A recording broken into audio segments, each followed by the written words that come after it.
Yo les agradezco la invitación y sobre todo la oportunidad de hablar en una escuela de gobierno.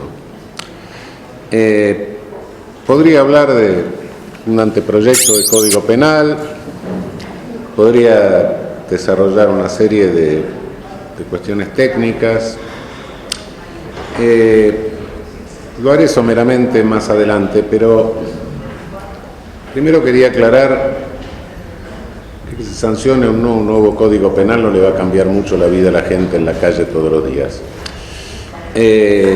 Sí va a ser un instrumento que, va a posibilitar sentencias menos contradictorias, un poco más coherentes, un poco más previsibles, no nada más. Con lo cual, aumenta el grado de seguridad jurídica en el sentido de que se sabe la medida, se conoce con mayor certeza la medida del ejercicio del poder punitivo del Estado. Pero hoy, en el mundo contemporáneo, un proyecto de Código Penal puede ser, y en la mayoría de los casos lo es, y lo es la legislación penal, un pretexto para debatir dos modelos de Estado y eventualmente dos modelos de sociedad. Si el Estado es una institución o conjunto de instituciones que ejerce un poder que trata de configurar una sociedad, hoy hay en el mundo una abierta lucha entre dos modelos de sociedad que se quieren configurar. Un modelo de una sociedad donde haya una cierta tendencia redistributiva de la renta y un modelo de sociedad donde no se redistribuya nada. En la década del 70, cuando entra en crisis, o más bien termina la primera onda expansiva económica de la posguerra, con la primera crisis del petróleo, a partir de ese momento se tiran por la borda los modelos más o menos redistributivos de la socialdemocracia europea, del New Deal de Roosevelt, demócrata norteamericano, y empiezan a ser los gurúes de la economía, los gurúes del mercado. Terminemos con Keynes, con la programación económica, es el señor mercado que manda, Milton Friedman. A partir de entonces empieza una pugna de poder. ¿Quién manda en definitiva? ¿Quién tiene más poder? Tienen más poder las corporaciones transnacionales en las cuales se van concentrando capital, o la autoridad política del Estado. ¿Y hasta qué punto podemos minar la autoridad política del Estado en beneficio de las corporaciones transnacionales? Obviamente el modelo de sociedad de corporaciones transnacionales es un modelo que no admite redistribución de la renta. Hemos visto los resultados del Festival de Mercado de los 90 que conduce. Hemos visto una concentración y sigue en el mundo concentrándose riqueza. No en la forma en que lo había previsto Marx, que nunca se produjo, por lo cual Marx nunca entendió el colonialismo y por lo cual muchos marxistas tampoco entendieron los populismos en nuestra región, pero en otra forma. Hoy en el mundo unas 70 personas detentan la misma riqueza que 3.000 millones de pobres. Y la polarización de riqueza se va agudizando en lugar de irse atenuando. No basta en un país con un alto índice de Producto Bruto, sino que hay que combinar eso con el índice de Gini y ver cuál es el grado de distribución que se va produciendo Y lamentablemente el modelo que pretenden las corporaciones transnacionales es un modelo en el que se sustenta la llamada teoría del derrame. Es decir, es mejor que se vaya acumulando, porque estos que están arriba y acumulan, en algún momento, como son las fuerzas más activas económicamente, van a producir el derrame hacia abajo. Lamentablemente hasta ahora no se produjo ningún derrame, y normalmente si nadie empuja un poco la copa, no se produce. Lo que sí se produce como efecto de esto es un fenómeno de exclusión social. Cuidado que no estamos hablando de explotación. Explotación es otra cosa. Explotación es un fenómeno bilateral. Para que haya un explotado, para que haya un explotador, tiene que haber un explotado. Exclusión es un fenómeno distinto, es algo que está de más. Es un descartable. Es un segmento descartable de la sociedad. Y ese fenómeno que produce este modelo de concentración, bueno, ¿qué se hace con los descartables? ¿Qué se hace con los excluidos? Y bueno, nadie se queda muy conforme. Y lo que se hace es controlarlos punitivamente. Esto es lo que se razona, lo que se piensa. Hay una sociedad que no redistribuye, es una sociedad que necesita control punitivo. Y ese control punitivo se va agudizando conforme a distintas realidades. En la realidad europea, y pese a todo, pese a que son sociedades en las cuales hay una mayor distribución mediocrática, digamos. Sin embargo, los informes europeos últimos indican que de cada 4 europeos, 1 está en situación de pobreza, lo cual es bastante. En Estados Unidos, Stiglitz nos dice que la polarización aumenta y vaticina cuál será el precio de ese aumento de polarización de riqueza. Nuestra región latinoamericana, pese a los esfuerzos de varios gobiernos en la última década, conservan índices de pobreza bastante altos. Brasil está el 20 y tanto, cerca del 30%. Es decir, cuando se discute el control social punitivo, estamos discutiendo qué modelo de sociedad, hacia qué modelo de sociedad tienden nuestros estados. Y hay mundialmente se camina hacia estados de carácter autoritario con control punitivo fuerte, contrario a lo que normalmente se piensa. Cuando uno habla de control punitivo, dice, más presos, prisionización. Sí, sigue siendo.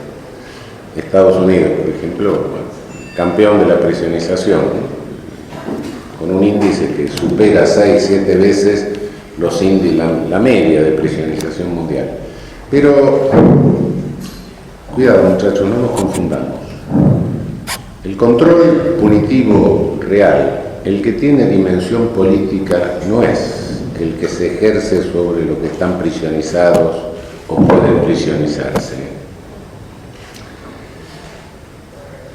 Si nos preguntamos cuál es el poder político, ¿para qué sirve el poder político? ¿Qué dimensión de poder político tiene poder prisionizar un número de personas que nunca puede ser muy alto en una población? Incluso en los Estados Unidos es una barbaridad, pero siempre es una gran minoría. Una población que está seleccionada, que normalmente los presos se dividen en algunos psicópatas, los hay, por supuesto, y los demás son ladrones brutos, torpes,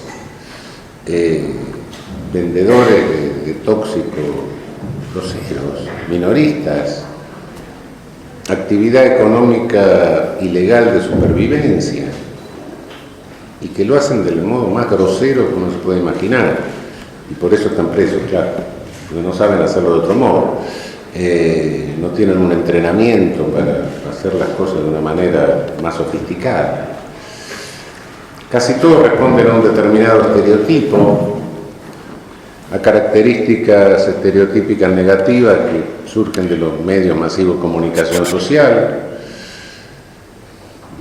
La mayor parte de los presos por delito contra la propiedad están presos porque van caminando con uniforme de ladrón por la calle. Es un estereotipo, hablan como ladrones, caminan como ladrones, se visten como ladrones y afanan, ¿sí? Esa es la realidad. Por eso es fácil. Esa es la población, una población carente de poder, que pertenece a las fajas poblacionales más carenciadas. Es decir, prisionizar esa minoría poblacional no es poder político. Cuidado. Cuando hablo de control social punitivo, no nos llamemos a engaño, eso es el pretexto. Miren que teniendo esto adentro están ustedes seguros, y si tenemos más, están más seguros. Pero para tener más tenemos que vigilar. Y la dimensión política del poder punitivo es el poder de vigilancia que se ejerce sobre los que estamos sueltos. Tengamos cuidado de eso. Cuando se dice otorgo libertad a cambio de seguridad, no, cuidado. Está otorgando libertad. Más seguridad no tenés. Y va a llegar un momento en que estés viviendo en una cárcel, en que la sociedad se va a convertir en una cárcel. A medida que estamos entregando libertad, estamos entregando poder de control. Y el poder de control hoy, tecnológicamente, no tiene absolutamente nada que ver con el poder de control de la Gestapo, de la KGB. Aquellos eran juegos de kindergarten. Hoy el control electrónico de conducta. Hoy que se nos puede estar filmando permanentemente. Hoy que se nos puede controlar lo que escribimos, lo que hablamos a distancia, a través de las paredes, etc. Eso era aquello que hacían los nazis, los estalinistas. Juego de kindergarten. Esa es la dimensión del poder político. Dimensión que en un modelo de sociedad que no redistribuye es un ejercicio de poder destinado a controlar fundamentalmente a la proporción excluida en una sociedad 30 por 70, 30 incluidos, 70 excluidos. Y además a controlar a los disidentes entre los 30, claro, en los que decimos las cosas, claro.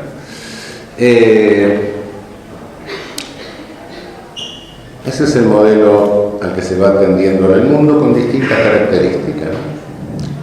Vean ustedes las características del control migratorio europeo, por ejemplo. Vean cómo para favorecer el control migratorio y la expulsión de europeos de extracomunitarios surgen y tienen gran éxito los partidos xenófobos o el discurso xenófobo. ¿Por qué tiene éxito? Y esto es un fenómeno mundial. A medida que vamos bajando en la estructura social, no solo aumenta y es selectiva la criminalización, también es selectiva la victimización. ¿Quiénes son los más victimizados? También son los más pobres. Y el inmigrante que llega a Europa, ¿dónde se ubica y con quién compite? Y compite con los que están abajo en la escala social, le compite por el espacio en el hospital, en la escuela, en el barrio, etc. De modo que sí tienen singular éxito los discursos xenófobos. Discursos xenófobos que naturalmente se olvidan que esos que llegan huyendo de la miseria, de la guerra, del hambre, son resultado de lo que ellos hicieron durante algunos siglos con el neocolonialismo, claro. Pero bueno, América Latina tiene una realidad compleja en cuanto a violencia. No tenemos un panorama homogéneo de violencia en la región, tenemos un panorama bastante heterogéneo. Quizá los índices más altos de violencia, aunque los oficiales no lo registran de esa manera, sean los mexicanos, con un problema que viene del norte, que es que son vecinos del principal consumidor de cocaína, naturalmente. Y entonces está la pugna por alcanzar el mercado de consumo. Una vez llegada la cocaína al mercado de consumo, se distribuye en una red que no ofrece muchos problemas ni violencia y en la cual queda el 60% por lo menos de la renta de todo el tráfico. El 40% queda para el resto, para lo que hay debajo del río Bravo. Por otra parte, desde el norte le venden armas también a los narcos que se pelean por alcanzar el mercado de consumo y después, por otra parte, se ganan el 100% del negocio del reciclaje de dinero llamado lavado comúnmente. México se queda con 75.000 muertos en 5 años. Claro, para tener 75.000 muertos por sobredosis de cocaína, México hubiera necesitado 2.200 años. Pero ahora en 5 años tiene 75.000 muertos por concentración de plomo. Me pregunto cuál será la causa de mortalidad más grave, más extendida. Si bajamos a Centroamérica nos encontramos con el fenómeno de las maras. ¿Qué son las maras? La mara salvatrucha, la mara M18. Su origen está en la inmigración centroamericana a Estados Unidos, en gran medida indocumentada en su momento, que se instala en los suburbios y que se identifica en bandas, el gang, como forma de identidad y como forma de defensa. No le queda otra al sujeto vulnerable, al salvadoreño, al guatemalteco, al hondureño, hasta que finalmente en Estados Unidos los expulsan. Estamos hablando de 1 millón de personas expulsadas y vuelven a sus países con la cultura del gang. Y eso se mezcla después con el narcotráfico y la ruta del tráfico de cocaína por América Central. Es decir, otro problema también derivado del norte de alguna manera. Nuestro vecino Brasil tiene otro tipo de problemas y ahí al hablar de narcotráfico se confunde todo. No, la violencia deriva de bandas que están en las favelas, en línea general, distribuyéndose el comercio de supervivencia de distribución de cocaína a la clase media. Es el menudeo y las bandas que hacen esa distribución. De cualquier manera, les decía hace un momento, eso produce un altísimo nivel de violencia, que no se ha resuelto con la militarización de las favelas. En los países en que existe un nivel de violencia alto, para legitimar la represivización, para legitimar el neopunitivismo, que en definitiva es legitimar una centralización policial. Hoy están proponiendo para todo México una policía única, por ejemplo. Imaginemos lo que puede llegar a ser una policía única en México. Creo que ocuparía lo mismo que la Casa Presidencial. Pero bueno, eso es lo que en este momento se le está sugiriendo a México que haga. Y se le hizo sancionar ya un código procesal penal único, como si se pudiera aplicar el mismo procedimiento penal en el estado de Nuevo León, en el norte, con el desarrollo industrial, y en Chiapas, en el sur. Pero bueno, es el paso previo para la instalación esa. Realmente en esos países el miedo se produce porque hay un ente temible, naturalmente, hay un alto nivel de violencia, hay un alto nivel de homicidio, hay un alto nivel de violencia física. Pero cuando, a medida que va avanzando la instalación de la represivización, el discurso oficial toma un tono rarísimo. Se empieza a decir, tranquilícense, con estas medidas estamos mejor.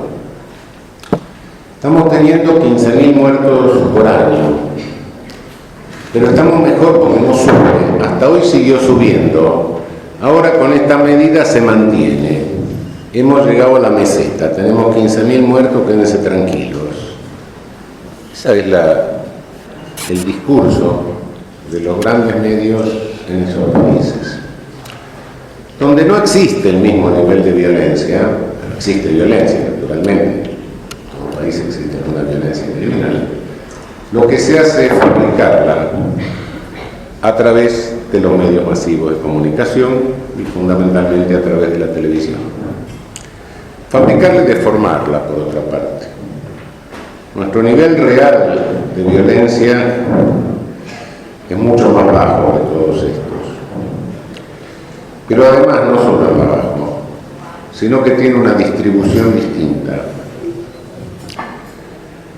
En la ciudad de Buenos Aires y en el conurbano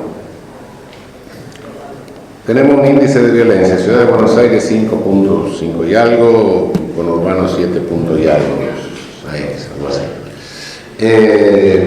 Pero cuando vemos el mapa de homicidios, el indicador de violencia, y además como única cifra dura, porque normalmente el homicidio es algo que uno tenga un caos donde aparezcan fosas con cadáveres, cosas por el estilo, era desaparecido. Fuera de eso, el homicidio se caracteriza por ser el delito con cifra dura, cada muerto queda. En consecuencia, todo lo que se produce se registra, salvo alguna pequeña diferencia, habrá un cadáver desaparecido, pero normalmente cada homicidio que se produce se registra. Entonces, al analizar los casos registrados, estamos analizando frecuencia real. Es distinto cuando pasamos a delito contra la propiedad, donde no tenemos cifra dura. ¿Por qué? Porque todo depende de la voluntad de denuncia que tenga cada uno. Salvo robo de automotores, el resto no es cifra dura. El resto depende de muchos factores que son los que determinan que haya mayor o menor proclividad para denunciar. Confianza de la policía, funcionamiento del seguro, etc. Factores diversos. Homicidio no. Lo más violento, y es lo que verdaderamente se registra como cifra dura, que es la cifra real. Denuncias son hechos, no cabe duda.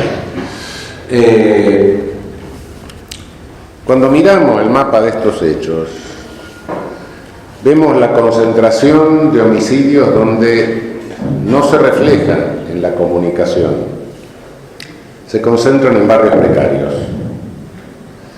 Es decir, los habitantes de barrios precarios se matan entre ellos, no salen a matar afuera. Esa es la realidad. Ahí es donde tenemos el gran problema. Si quitásemos los barrios precarios y vemos el resto de la ciudad de Buenos Aires, el resto del conurbano, nuestros índices bajan casi tanto como los europeos, están en 3 y algo. Europeos están en 2, 3. Naturalmente los que se publicitan son los que corresponden a ese 3 por 100.000. Los otros no. Y lo grave del caso es que los otros tampoco se investigan. Es decir, el mayor número de homicidios impunes lo tenemos en estos que se producen en la zona de barrios precarios. Esta es la realidad de la violencia, la realidad de la violencia homicida en el país. Cuidado con esto, no quiero decir que estemos en fenómeno, que tengamos que salir con una matraca a festejarlo, no. Ahora tenemos que esforzarnos por bajarlo y por llegar a los índices europeos canadienses. Pero hay que partir del reconocimiento de una realidad. Esta realidad en la construcción social hay que manejarse con el miedo, en consecuencia esta realidad se construye de otra manera. Daría la impresión de que nosotros estamos en el mismo nivel de México o en el mismo nivel de Brasil o en el mismo nivel de Centroamérica. Estamos muy lejos de eso, por suerte. Y tenemos que esforzarnos para estar más lejos todavía. Pero la realidad mediática tiene que crear miedo. Y al crear miedo, crea los estereotipos. El estereotipo que sirve para generar el chivo expiatorio en nuestras sociedades latinoamericanas, donde por suerte no tenemos terrorismo en este momento. El estereotipo que sirve es el del adolescente de barrio precario. Es el chivo expiatorio, no es el ideal. El ideal para generar un chivo expiatorio tiene que ser más temible. Normalmente tiene que tener un elemento conspirativo, lo cual lo hace temible, por supuesto. Terrorista, etc. El subversivo de los 70. Como no existe, bueno, hay un sucedáneo siempre, que es el habitante de barrio precario, adolescente. No se puede hablar ahí de algo conspirativo, no hay una conspiración internacional de pibe de barrio precario. Es absurdo. Pero bueno, se repite algo que es conocido desde el Evangelio hasta hoy, ¿no? Cristo lo crucificaron ante los ladrones, ¿sí? Claro, Cristo era un chivo expiatorio infinito. Pero si no hubiera estado Cristo, los dos ladrones seguían. Y lo que no tendríamos la estampita. Seguían. Son el sucedáneo. Cuando no hay nada mejor, usemos eso. Pero bueno, esta es la manipulación de una violencia real o la creación mediática de una violencia que no existe en esa medida. Como manipulación de miedo, como generación de miedo, para legitimar un ejercicio de poder punitivo. Esto pasó a lo largo de toda la historia, esto no es nuevo, solo que, bueno, las creaciones temibles eran distintas, ¿no? Era Satanás con las brujas, después eran los herejes, después la inferioridad biológica, después el comunismo internacional, la sífilis, qué sé yo. Bueno, lamentablemente el poder punitivo nunca resolvió ninguno de estos problemas. Lo que sí mató muchísimas personas diciendo que lo iba a resolver, no lo resolvió. Con las brujas convivimos sin ningún problema, la sífilis, la curó la penicilina, los herejes no causan mucho drama, el comunismo se resolvió, se implosionó, nunca esto sirvió para nada, ¿no? La droga, desde que empezaron con la droga resulta que ahora todo es blanco, en lugar de resolverlo, la catástrofe de difusión y de consumo de los últimos 30 años increíble. Jamás se resolvió solo el problema de esto, no porque no hayan sido algunos problemas sociales reales, no sé, políticos reales, ¿sí? Pero nunca se resolvieron por esta vía. Lo que sí esto sirvió para ejercer poder con otros objetivos y para matar a unas cuantas personas. Sobre todo cuando se descontrola totalmente. Cuando el poder punitivo se descontrola, va aumentando, llega un momento que se descontrola y se superpone el poder punitivo con el delito, pasa a ser lo mismo. Ahí tenemos la masacre, ahí tenemos el genocidio, ahí se confunde el delito y la pena, se superpone. Ahí es cuando este descontrol muestra su verdadera cara. En este contexto mundial, donde esto se lo planteo, porque es mundial, con distintas características, por supuesto, planetario. En este contexto, hacer un proyecto de código penal puede ser un lindo pretexto para que se desate la lucha de las fuerzas, etc. Les decía hace un rato, un código penal no cambia mucho la vida cotidiana, diría que no la cambia casi nada. Salvo que sea un código penal totalmente loco, ¿no? Naturalmente, o por excesivamente represivo, una cosa absolutamente permisiva, demencial, ¿no? Pero fuera de eso, no. Lo que sí da es alguna mayor previsibilidad de lo que van a hacer los jueces. Y ese es el problema que estamos teniendo, no otro. Les advierto que hacer un código penal en la Argentina siempre fue algo bastante problemático. En nuestra historia tenemos solamente 2 códigos penales nacionales. Uno de 1885 y otro de 1921. No tenemos más. Y los 2 tuvieron una gestación complicada, políticamente complicada. El de 1885 se inicia en 1866, es decir, 20 años antes prácticamente, con el proyecto que el Ejecutivo de entonces le encarga a Carlos Tejedor. Carlos Tejedor hace un proyecto, era profesor de Derecho Penal de la Universidad de Buenos Aires, hace un proyecto bastante bueno para su época, lo copia de un proyecto alemán, de un código alemán interesante, el de Baviera. Por suerte no se le ocurrió inventarlo, y bueno, eleva el proyecto al Ejecutivo, el Ejecutivo nombra una comisión, van renunciando, se van muriendo, la comisión 12 años después hace un dictamen, y en 1880 se le ocurre a Carlos Tejedor levantar la provincia de Buenos Aires contra el gobierno federal. El gobierno federal se tiene que ir huyendo a Belgrano, etcétera, todas esas cosas que pasaron, 4.000 muertos en esa revolución. Y eso atrasa todavía más la sanción del código del cual Tejedor era autor. Hasta que por presión más bien extranjera que otra cosa, finalmente en 1885 se sanciona el código de Tejedor con algunas reformas que le introduce el Congreso que lo arruinan un poco. La pregunta sería, bueno, pero ¿y hasta entonces qué regía? Regían las leyes españolas en la medida en que no fueran contrarias a la Constitución, decían.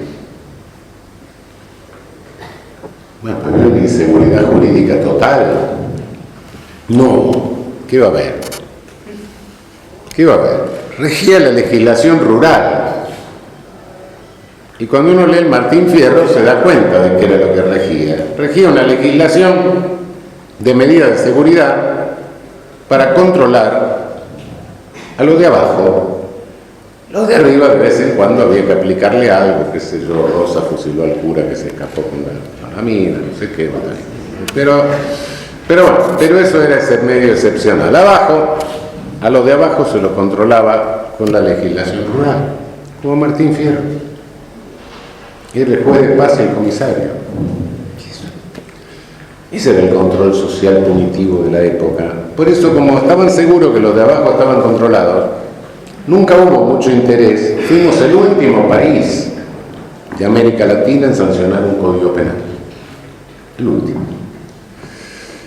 No había mucho interés. Total, los de abajo estaban asegurados con el comisario y el juez de paz. Como se sanciona ese código, naturalmente ya con el atraso con que se hizo está un poco viejo. Entonces forman una comisión de Rivarola, Piñera y Matienzo, que eran los jóvenes brillantes de la época, de la élite de la época, que eran los fundadores de la Facultad de Filosofía y Letras. Y esta comisión hace un proyecto en 1891 bastante bueno, trae las novedades de los últimos códigos de Europa, etc. Un proyecto bastante razonable, pero nadie lo manda al Congreso, no se trata. Estaba la crisis de 1890, la crisis del 90 económica, con el ciclo económico que se cierra aquel año. 1906 hay otra comisión que agarra el proyecto de Rivarola, Piñera y Matienzo, le pasa un plumero un poco y lo vuelve a presentar, lo vuelve a elevar. Pero bueno, se muere Quintana, que eso tampoco se trata. En 1916 aparece un conservador lúcido que fue Rodolfo Moreno Hijo, Y dice, bueno, la Cámara de Diputados dice, bueno, vamos a hacer una comisión, juntemos, yo soy presidente del bloque conservador, dice, pero bueno, juntemos 2 irigoyenistas, 2 socialistas, hagamos una comisión y vamos a hacer un código.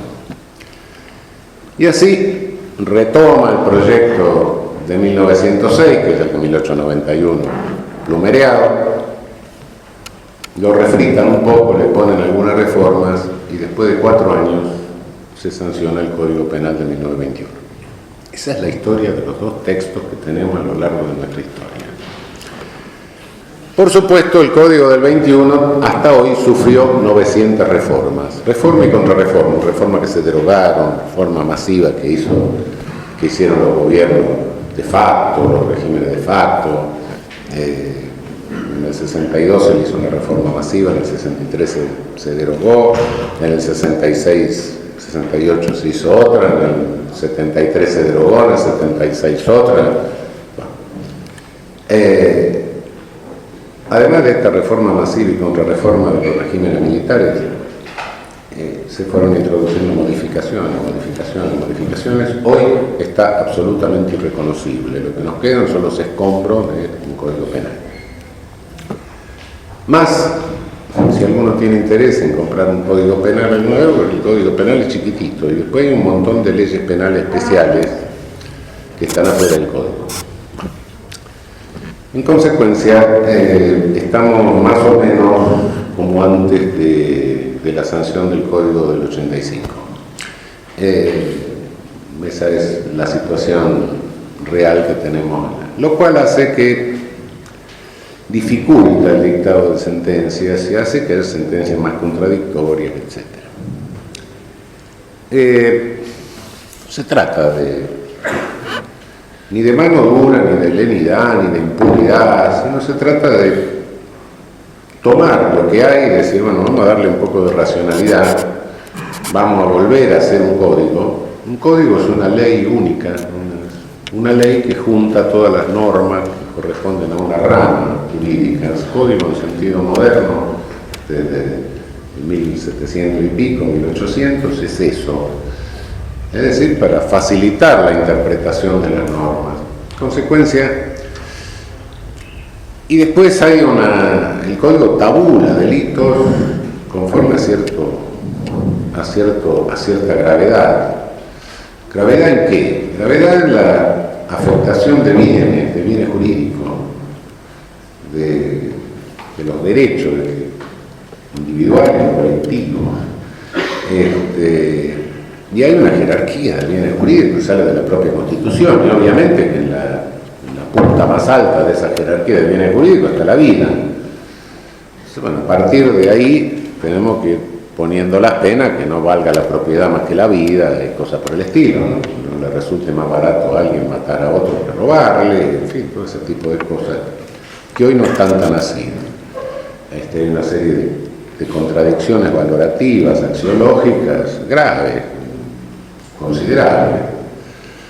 Cada segmento dice, quiero que se aumente la pena de esto, pum, para sacar unos votos y conformar a alguien, se aumenta la pena, el otro aumenta la pena, el otro va aumentando la pena y termina todo en algo que parece que ese orden de bienes, de derechos que baja de la Constitución se deforma totalmente. Pero por otra parte, lo más grave que pasa es la cuestión de la pena. No en si hay pena más alta, más baja. No, el problema es que las penas son flexibles. En general, las escalas penales tienen un mínimo y un máximo. Ahora, ¿por qué? En una sentencia, entre el mínimo y el máximo se elige algo. ¿Por qué un homicidio tiene entre 8 y 25 años, homicidio simple, y alguien le pone 10, otro 12, otro 15, otro 20? ¿Y saben por qué? Yo diría que porque se le da la gana.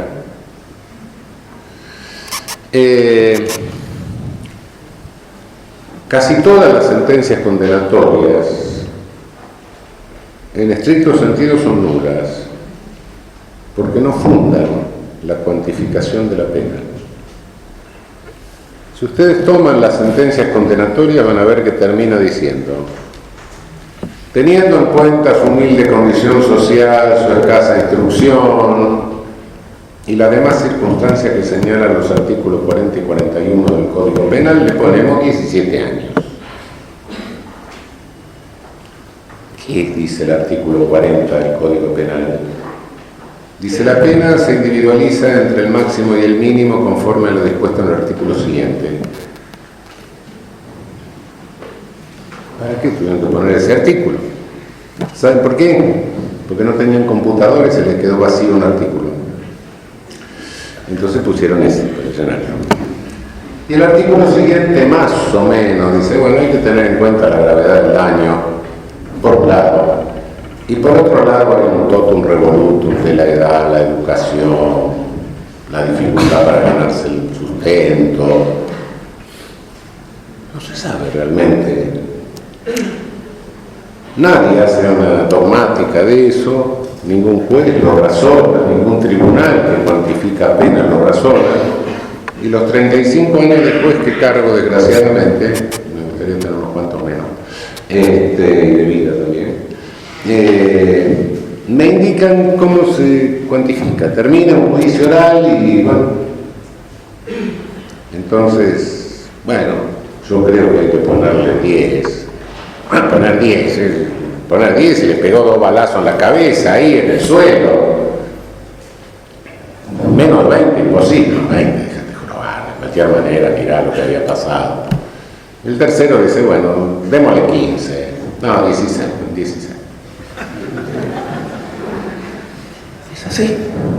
Es así.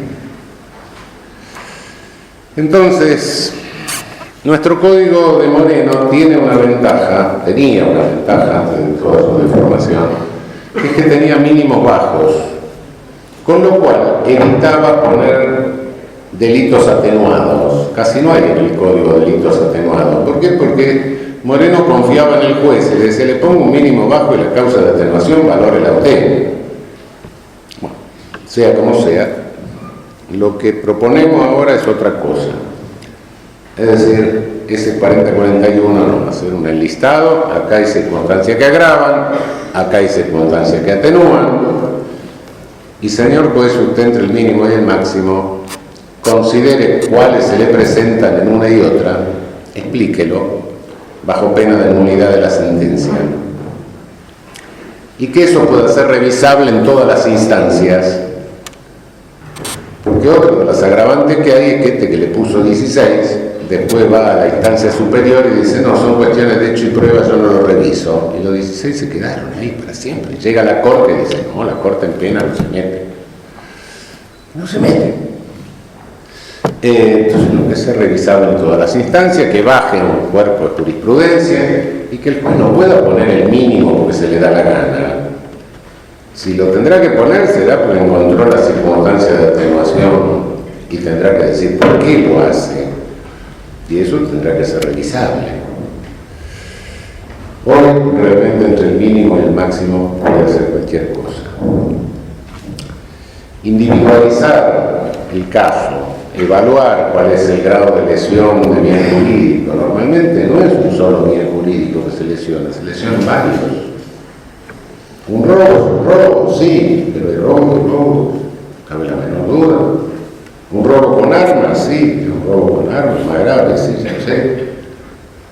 Pero si el tipo es un psicópata de miércoles que le puso, amenazó, puso un arma en la cabeza a un bebé en la cuna, diablo, eso es mucho más grave dentro de la escala. Es decir, el grado de perversidad que puede evaluar, que puede colocarse en la conducta. No tengo por qué ver si tenía una condena por cheque sin fondo antes, que puede tener, por ahí no tiene nada que ver. Sí tengo que ver si tenía una condena antes por algo vinculado. Entonces, flaco, ya te avisamos una vez. Pero si es algo que no tiene nada que ver, qué sé yo, lo voy a tener en cuenta. Una cosa es que el tipo golpea a la mujer, tenga otro antecedente por golpear a otra mujer o por haberla golpeado antes. Otra cosa es que tenga una condena por cheque sin fondos. Lo segundo, sí, hará que ya te avise una vez. Lo primero no tiene nada que ver. operar mecánicamente, ¿no? El señor juez hágalo valer con mayor culpabilidad, con una mayor conciencia de antijuridicidad, si está vinculado, si ya le dije una vez, ya le di un garrotazo por lo mismo. Y la segunda, con mayor conciencia de antijuridicidad, insiste, es otra cosa. En general esa es la idea que se manejó en la elaboración de este anteproyecto, que por cierto ha sido una lección democrática que me ha enseñado, me ha permitido reforzar la confianza en la política. Es decir, 4 personas provenientes de 4 fuerzas políticas, donde se matan por otras cosas, etc. Bueno, han podido decir, bueno, paremos un cacho, esto saquemos en un momento de la discusión y pongámonos a trabajar en esto. Y hemos tenido muy pocas disidencias. Y sin bajar banderas. En realidad tampoco se puede inventar la pólvora en un código penal, de modo que no hay por qué bajar muchas banderas. Además no hay que bajar bandera, porque cuando bajamos la bandera perdemos identidad y después no sabemos con quién estamos hablando. No, lo que se bajó fue narcisismo. Y eso es lo importante, bajar narcisismo. Bajar soberbia. No bajar ideas, ni bajar banderas, ni bajar ideologías. El resultado creo que es un producto interesante. El camino que se ha adoptado es el mismo camino que se había adoptado hace más de 50 años, en el año 60, con el proyecto Soler, que es la consulta a universidades, a colegios de abogados, colegios de magistrados, etc. Camino que hace 50 años se interrumpió, porque se interrumpió el orden constitucional, por ende se paró la cosa. Tienen 3 meses para hacer llegar las críticas, las observaciones. Supongo que después nos reuniremos la comisión de nuevo para evaluarlas y bueno, después el Ejecutivo decidirá qué se hace. Creo que es un camino largo, teniendo en cuenta los 2 antecedentes que tenemos. Piensen ustedes que hemos tenido históricamente, digamos, 3 constituciones. Una reforma para 1853, 1860, 1949 y la reforma del 94. No encuentro la del 57 porque fue mal convocada, no importa. 3 constituciones y 2 códigos penales. Es decir, que parece que ha sido más difícil sancionar un código penal que reformar la Constitución. El camino es un camino lento. Pero de cualquier manera, les advierto que esto no es más que un pretexto para discutir un modelo de sociedad. Un Estado que pretende modelar la sociedad en determinada forma. No es que el código va a cambiar la vida cotidiana, ¿no? La vida cotidiana cambiará en la medida en que logremos configurar una sociedad un poco más homogénea, un poco más redistributiva, un poco más solidaria. Y para eso hay que ir al poder punitivo real, al poder punitivo efectivo. No se previene nada con papelitos. Creer que alguien que va a cometer un delito es como alguien que con poco dinero llega al restaurante, abre el menú y empieza a mirarlo de derecha a izquierda. Eso puede suceder en algún delito económico. Puede ser que algún contador le diga a alguien, no, mira, conviene pagar los impuestos, hacer esta declaración, pero la consecuencia. En otro no sucede. El infractor siempre cree que va a quedar impune y por eso actúa. O de lo contrario, está tan loco que no le importa ya lo que vaya a suceder. Nadie puede creer que unos años más, 2 años más, o 3 años más, o 3 años menos de pena hubieran parado Barreda, ¿no? Cuando alguien llega a una cosa así. Y cuando alguien llega ya a llenarse de dinamita para volarse en la mitad de una multitud porque va a ir a parar al paraíso de la subida, bueno, no, evidentemente no hay. El llamado efecto disuasorio de la pena es relativo, muy relativo. Con cuanto más grave es el delito, menos efecto disuasorio tiene. Cuanto más leve la infracción, pero además el efecto disuasorio no es solo de la pena. Si nosotros y mucho menos, si nosotros nos preguntamos por qué nos abstenemos de unas cuantas cosas, vamos a ver que nos abstenemos por otras sanciones jurídicas o por principios éticos. Si pago el alquiler, porque me van a desalojar, eso no tiene nada que ver con el derecho penal. Y si pago el teléfono, porque lo van a cortar, eso no tiene que ver con el derecho penal. Y así, infinidad de cosas que hacemos cotidianamente, ¿no? Configuran nuestra conducta todo el derecho. Si nos abstuviéramos solo por temor a la pena, bueno, sería una convivencia bastante terrorífica, ¿no? Creo que normalmente no es eso lo que sucede. Hoy está muy cuestionado en el mundo el efecto disuasorio a tal punto que los que son estudiantes del derecho lo habrán escuchado. El último grito de la moda que nos llega de Alemania, no porque en Alemania tenga gran éxito, porque todo el mundo lo critica y lo margina, pero el último grito de la moda que nos llega de Alemania dice que la pena solo sirve para prestigiar al Estado y para generar consenso, es decir, para tranquilizarnos, ¿no? Cálmese, ¿no? Ya que tiene la pena. Teóricamente, cuidado, hay un sistema, hay que tranquilizar a los que están adentro, y cuando alguien se desacomoda, mire qué bien que me estoy ocupando de usted, acá tiene la pena, agarré a este tipo y le di con todo. Cristo, que alguien pueda teorizar una cosa de esa naturaleza, que alguien pueda decir, mire, yo sé que no sirve para prevenir, pero como la gente cree que sirve para prevenir, le hago creer que sirve.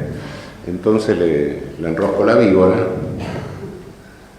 Es verdaderamente, es una teorización aberrante, porque en realidad llega a teorizar la instrumentación del ser humano, ¿no? La mediatización del ser humano, la cosificación del ser humano. Estoy usando al ser humano como un medio para generar consenso, para generar confianza, para prestigiar mi imagen. Gravísimo. Pero sin embargo es toda una concepción teórica, toda una concepción ideológica. Cuidado, lo que estamos, el Código Penal y todo esto es un pretexto menor. Desde una visión de gobierno y desde una visión más macro, regional y mundial, lo que tengamos en cuenta es que, lo que debemos tener en cuenta es que acá se está jugando un modelo de Estado y un modelo de sociedad.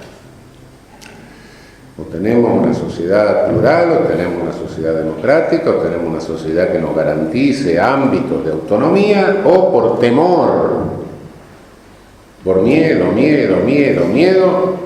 nos vamos metiendo todos en una cárcel. Esa es la disyuntiva mundial, que lo que nosotros le podemos agregar es un dato folclórico, cada uno le agrega su dato folclórico, según la región, según el país, etc. Pero la disyuntiva mundial es esta. La falsa disyuntiva, libertad o seguridad, entregamos espacio de autonomía social, ¿para qué? Para estar más seguros. No, entregamos espacio de autonomía social para que se nos vaya construyendo, sin que nos demos cuenta, arriba de nosotros, una gran cárcel, y al final perdemos toda la seguridad porque nos quedamos a manos del gran carcelero. Bueno,